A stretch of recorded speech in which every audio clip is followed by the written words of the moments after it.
Good morning and welcome to Morning Coffee with Sandy. I'm sorry, but there's this dog in my lap who's like kicking me because he wants me to pet him.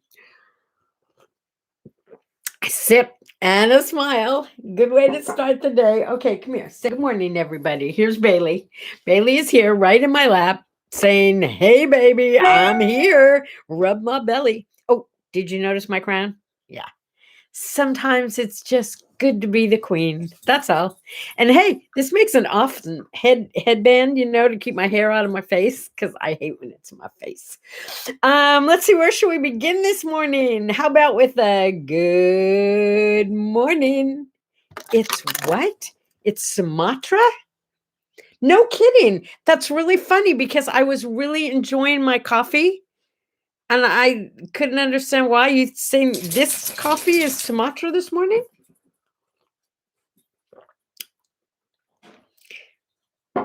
Or maybe we're out of coffee, so we've switched to Sumatra. I'm not sure which you're saying.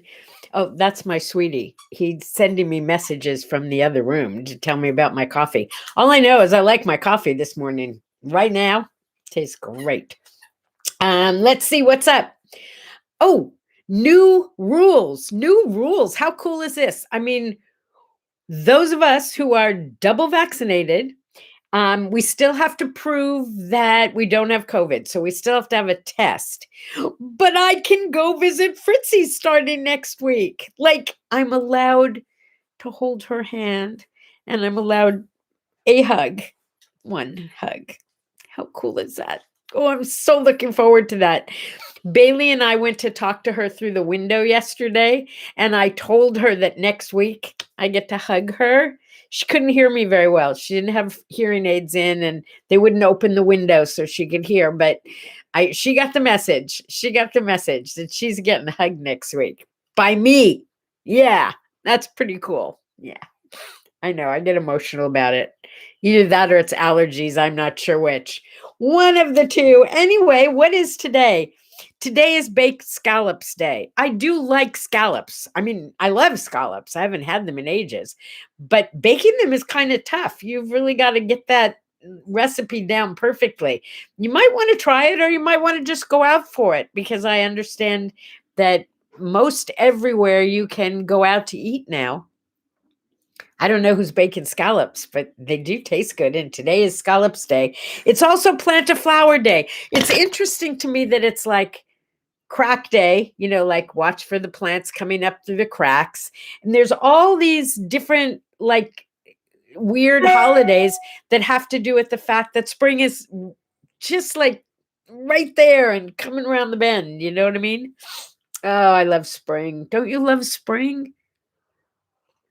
Mm. But I also love fall and I also love summer.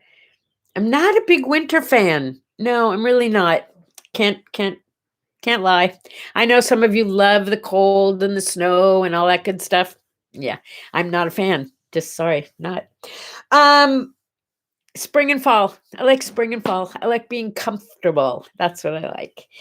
It's Alfred Hitchcock Day. Now, I'm not sure if it's because this is the anniversary of his birth or his death or somebody just really likes Alfred Hitchcock, but it is Alfred Hitchcock Day. And I started thinking about that because growing up in Palos Verdes, California, he lived in our town.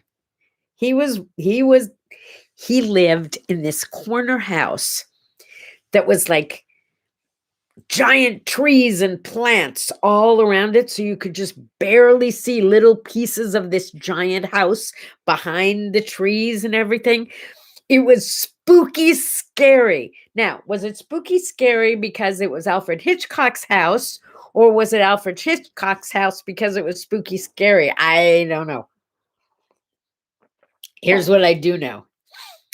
After he died and the estate sold his home, the people who bought it, who own it now, have cut down trees and they've like totally re-landscaped. Turns out it's a beautiful, not scary house at all. And it's right there on the corner overlooking the ocean. It's a beautiful house and it's not scary, but when we were kids, we were scared because it was his house. And you remember the birds. Oh, and then my other connection to him was, I think it was Tippi Hedren, but I'm not really sure. Whoever it was that starred in The Birds, that ridiculously frightening movie. She was in this networking group that I belong to, the Elf Club. I mentioned it before.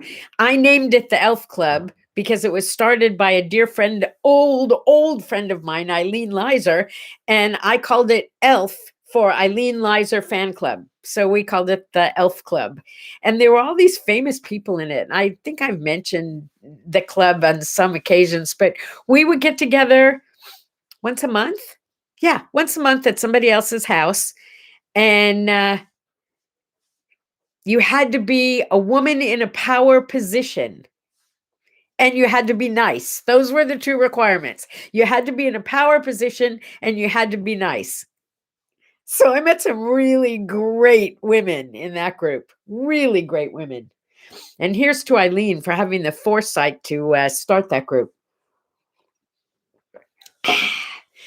Okay, what else? It's Girl Scout Day. I was never a Girl Scout. I was a brownie because my mother was the brownie leader, but she didn't want to be a Girl Scout leader. She decided to be working with the Cub Scouts. So I didn't fly up to become a Girl Scout. I became a Cub Scout instead. And I got to tell you, it was great fun. And I loved reading Boys Life magazine. It's Middle Name Pride Day.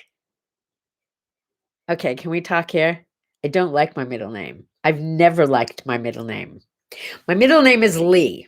Now, Lee by itself is not a terrible name. I had a very dear friend once from Australia whose name was Lee, and it was spelled Leigh. And I have a friend now from junior high whose name was spelled Leigh. That's pretty. It's feminine. Mine is Lee.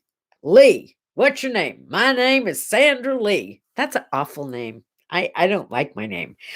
But Sandy, I could deal with. But Lee is kind of a guy's name. Don't you think? I went to elementary school with Lee Cochran. So I never told anybody what my middle name was because it was the same as a boy's name. And then Sandy was a boy's name then. And yeah. All right. Pride in your middle name. Let's see. How can I be proud of my middle name? It's easy to spell. I learned how to spell it early on.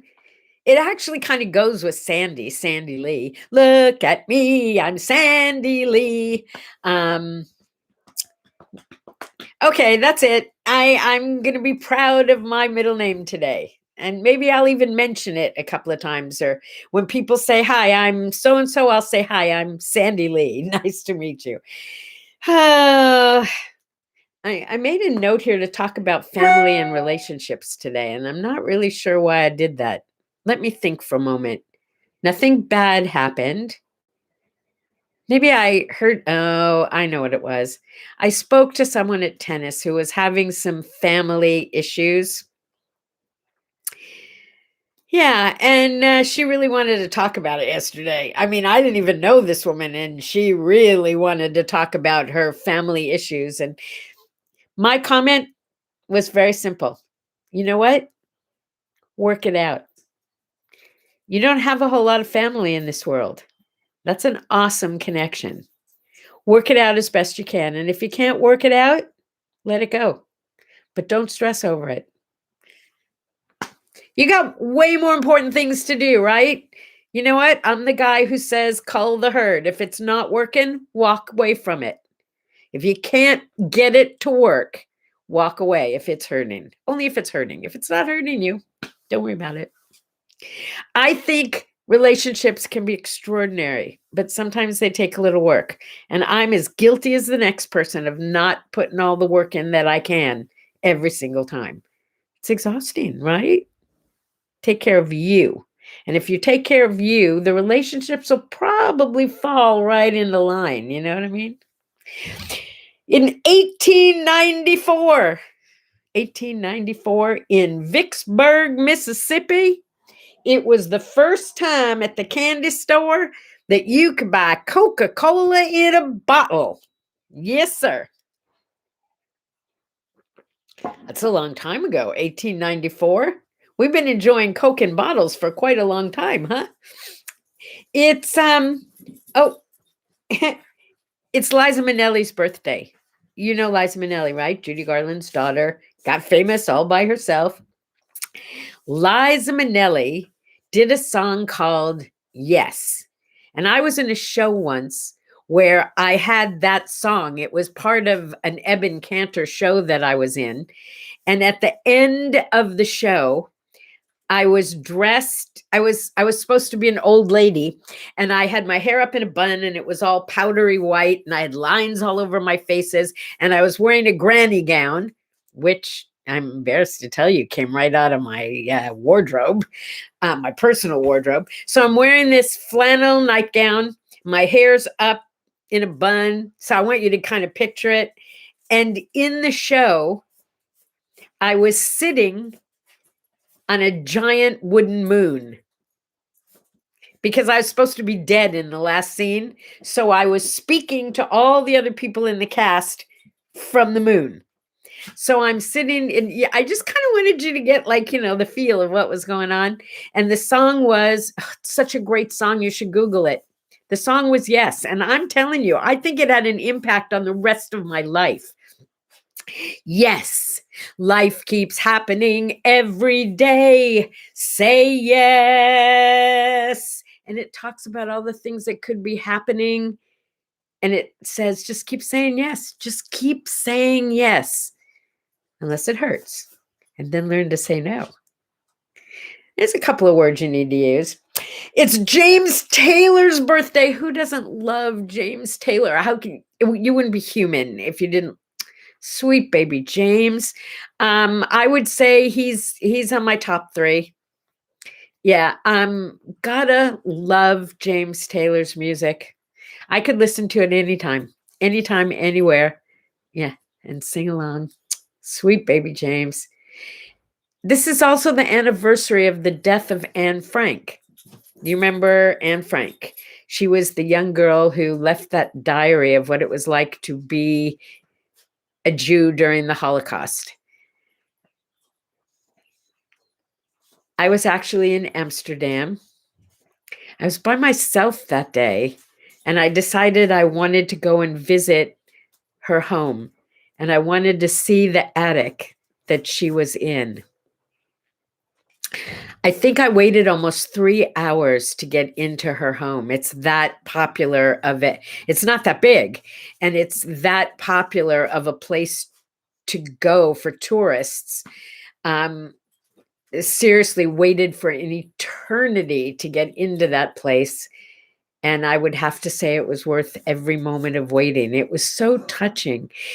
It was so moving to actually be, I get goosebumps, to be behind the doors, to be there where it happened, to see what little space this huge group of people lived in for so long. Trip to Amsterdam.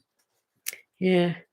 And that kind of reminds me that I caught up with an old friend recently, and I knew her parents were Holocaust survivors, but I hadn't talked to her in years, so I didn't know she got married. So I asked her about her husband. She told me this story that I want to share with you because it was so amazing. It should be a movie. Apparently, her parents lived, I think, in Poland. I don't remember what she said. And they were picked up and taken to Auschwitz and separated. They didn't see each other for at least a year after Auschwitz was, what do you call it? Like no more Nazis at Auschwitz, and the people inside were allowed to leave.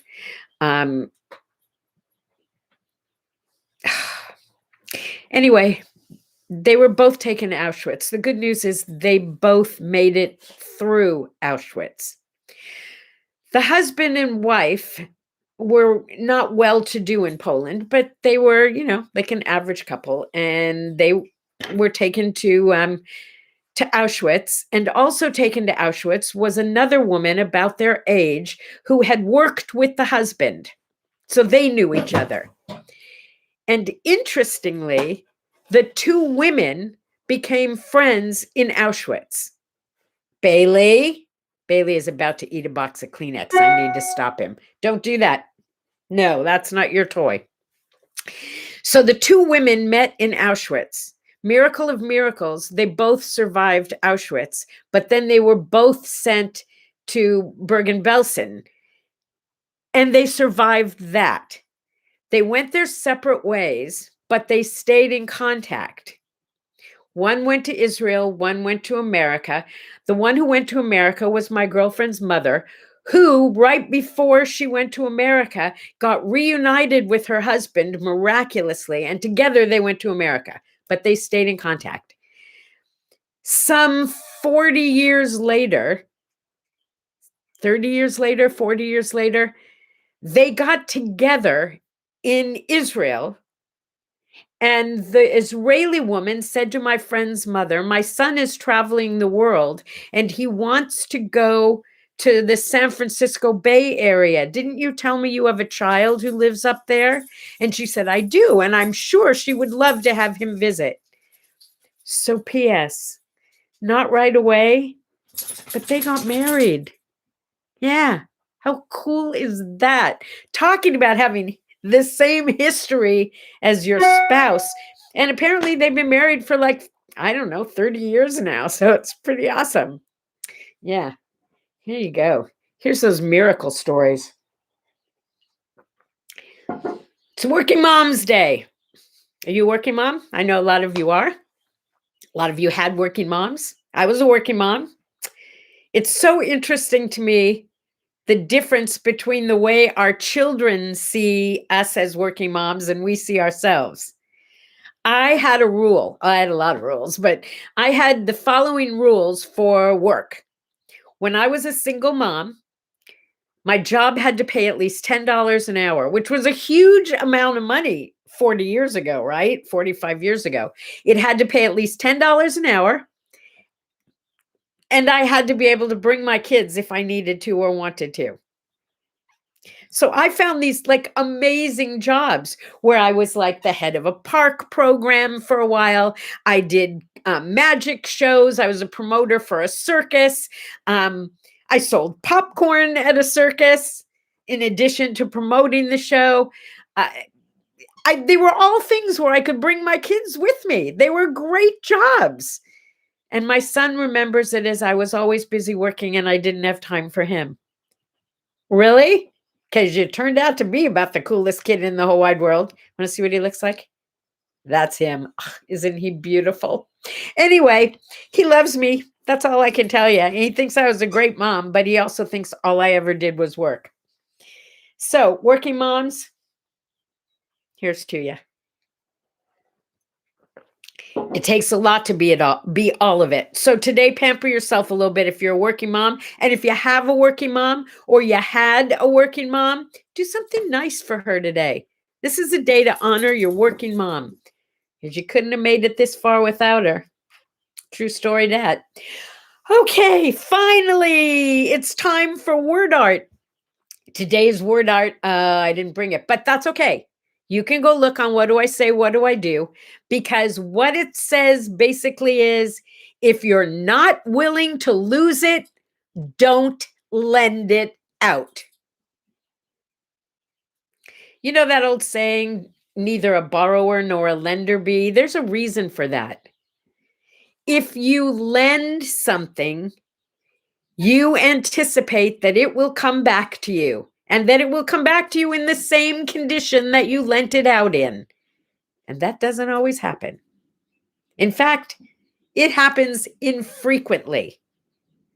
And you get disappointed. So my rule of thumb is, I don't lend anything out that I wouldn't willingly give away.